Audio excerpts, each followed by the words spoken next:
They carved a church downward, straight into solid rock. For 800 years, nobody could explain how. Archaeologists just discovered tool marks that change everything we knew about ancient African engineering. In the highlands of northern Ethiopia, 11 medieval churches stand as monuments to human genius. But here is the thing that baffles every engineer who visits. These churches were not built from the ground up. They were carved from the top down. Workers started at surface level and carved downward through 40 feet of solid volcanic rock. Every window, every column, every intricate detail was sculpted by removing stone, not adding it. One miscalculation, and the entire structure collapses. There are no second chances when you carve a building from living rock. Modern architects ran computer simulations trying to replicate the process. The margin for error was less than 2% across millions of tons of stone. But ancient Ethiopians achieved this repeatedly across 11 structures. The question that haunted researchers for decades was simple. How did 12th century craftsmen accomplish what modern technology struggles to explain? For centuries, European explorers attributed Lalibela to divine intervention. Portuguese missionaries who arrived in the 1500s wrote that angels must have helped with construction. This narrative persisted for 500 years. But here is where it gets really interesting. When archaeologists finally examined the tool marks under microscopes, they found evidence of something remarkable. The ancient Ethiopians had developed a staged excavation technique that modern civil engineers only formalized in the 20th century. They carved channels first to map stress distribution. They removed stone in precise sequences that prevented collapse. And they used the acoustic properties of volcanic rock to identify weak points before cutting. Workers would tap the stone and listen. Different sounds indicated different densities. This allowed them to navigate around invisible fault lines that would have destroyed the structure. The precision was not luck. It was science they developed through generations of trial and error. Great Zimbabwe. The name means house of stone. And when European colonizers first encountered it in the 1870s, they refused to believe Africans built it. These massive walls stretched 36 feet high and 20 feet thick at the base. They contain nearly 1 million precisely cut granite blocks. And here is the detail that still amazes engineers. Not a single drop of mortar holds them together. The blocks are cut so precisely that they lock together through friction alone. For over a century, colonial archaeologists attributed Great Zimbabwe to Phoenicians, Arabs, even lost tribes of Israel. Anyone except the Shona people whose ancestors actually built it. But what archaeologists found next changed everything. Buried beneath the walls were stone-cutting tools and the remains of ancient workshops. Radiocarbon dating placed construction between the 11th and 15th centuries. The evidence was undeniable. Indigenous Africans had developed dry stone masonry techniques that European builders would not match for another 300 years. The secret lay in the granite itself. Zimbabwe sits on some of the oldest geological formations on Earth. The granite there has unique properties. It fractures along predictable planes when heated, and rapidly cooled. Ancient Zimbabwean builders discovered this 3,000 years before modern geology existed. They would heat sections of rock with controlled fires, then throw cold water on specific areas. The thermal shock created clean fracture lines. Workers could then shape blocks with minimal effort. But the real answer is even more impressive. Great Zimbabwe was not an isolated achievement. It was the center of a trading empire that stretched from the Indian Ocean to the Kalahari Desert. Archaeologists have found Chinese porcelain, Persian glass, and Indian beads within its walls. This was not a primitive society. This was a sophisticated civilization with international trade connections, advanced metallurgy, and architectural knowledge that took centuries to develop. At its peak, 20,000 people lived within and around Great Zimbabwe. Stop. Everything I have told you so far was just the warm-up. Because the Nubian pyramids of Sudan contain engineering secrets that even the Egyptian pyramids do not possess. There are actually more pyramids in Sudan than in Egypt. 223 Nubian pyramids compared to 118 Egyptian ones. And here is what nobody tells you. The Nubian pyramids have steeper angles, sharper geometry, more precise astronomical alignments. For decades, archaeologists assumed they were inferior copies of Egyptian designs. But laser scanning technology just revealed the opposite. The mystery deepens when we examine the construction timeline.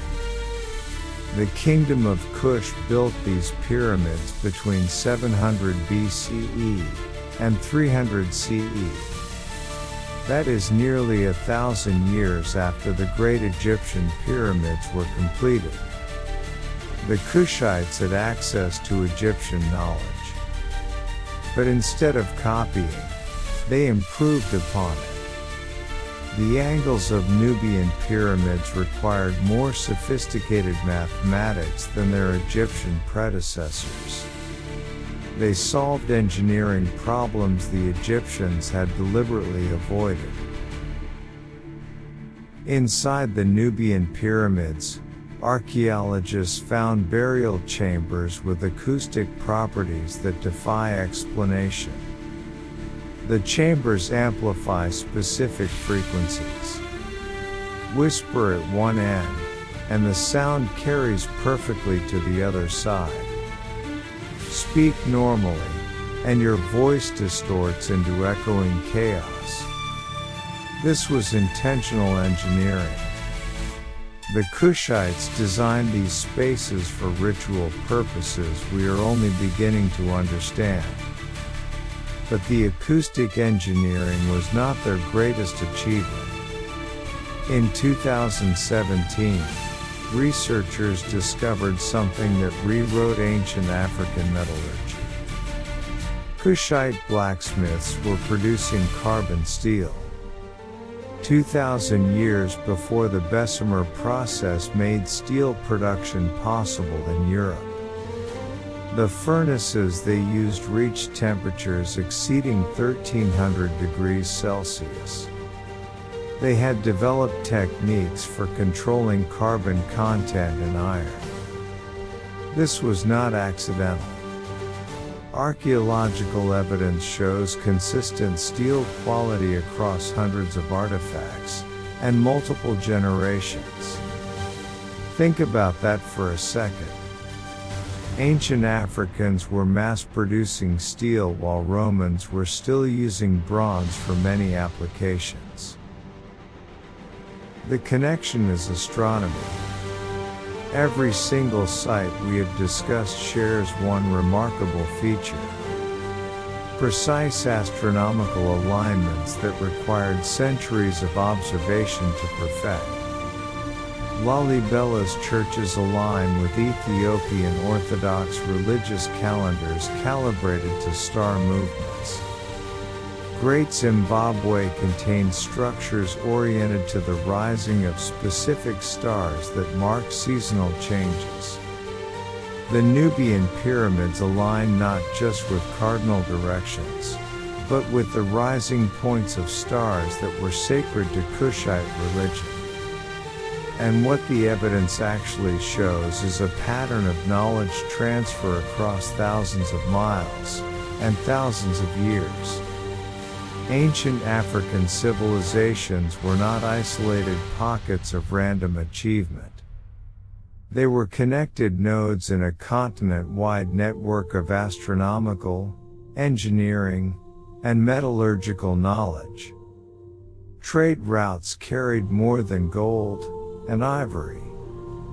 They carried ideas, techniques, and scientific understanding. When archaeologists map star alignments across African sacred sites, they found consistent astronomical frameworks spanning from Ethiopia to Zimbabwe to Mali. Different cultures, different languages, different eras. But the same stars guided their greatest achievements. For 2 centuries, colonial narratives dismissed African achievements as anomalies, or attributed them to outside influences. But the evidence tells a different story. Ancient Africans developed sophisticated engineering through systematic observation and experimentation. They created acoustic architecture, advanced metallurgy, and astronomical frameworks through their own genius. The real mystery is not how they built these monuments. The mystery is why this knowledge was suppressed for so long. Today, new archaeological techniques are recovering what was nearly lost. Young African researchers are leading excavations at sites their ancestors built. Ancient texts in Ethiopian Ge'ez and Arabic are being translated for the first time in centuries. The knowledge was never truly gone. It was waiting to be rediscovered.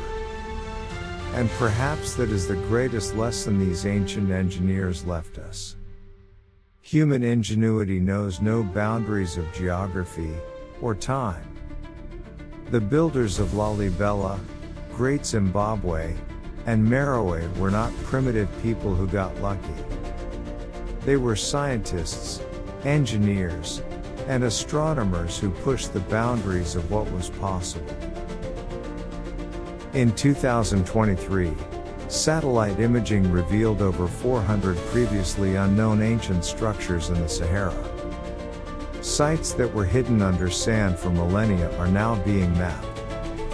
Each discovery adds to our understanding of how sophisticated ancient African civilizations truly were. The engineering secrets we discuss today represent just a fraction of what remains buried. Great Zimbabwe alone still has sections that have never been fully excavated. The acoustic properties of Nubian pyramids are still being analyzed. And Lalibela continues revealing new tool marks and construction techniques to researchers with modern technology. What does this mean for our understanding of human history? It means we have been telling an incomplete story. The achievements of ancient Africa were not exceptions or mysteries. They were the products of brilliant minds working systematically across generations. And the more we discover, the more we realize how much knowledge was lost or deliberately ignored. Now you know the truth about ancient African engineering. You have seen how Ethiopian craftsmen carved churches from living rock using acoustic analysis. You have learned how Zimbabwean builders created friction-locked walls that outlasted European mortar construction by centuries. You have discovered that Nubian metallurgists produced steel 2,000 years before the Industrial Revolution. And you understand that astronomical knowledge connected civilizations across an entire continent. These achievements were not mysterious. They were scientific. They were methodical. They were human. The real mystery is why anyone ever doubted that African ingenuity could produce such wonders. If this changed how you see ancient history, share it with someone who needs to hear this. Drop a comment telling me which achievement impressed you most. And subscribe to Decode More Lost Knowledge. Because next week, we are investigating another civilization whose engineering secrets were hidden for 1,000 years. The evidence has been right in front of us all along. Until next time, keep questioning everything you thought you knew. Subscribe to Decode More Lost Knowledge. Every mystery we solve reveals ancient genius, not ancient accidents. What achievement impressed you most? And what ancient enigma should we investigate next? Drop it in the comments. The truth about our ancestors is more fascinating than any myth. And we are just getting started.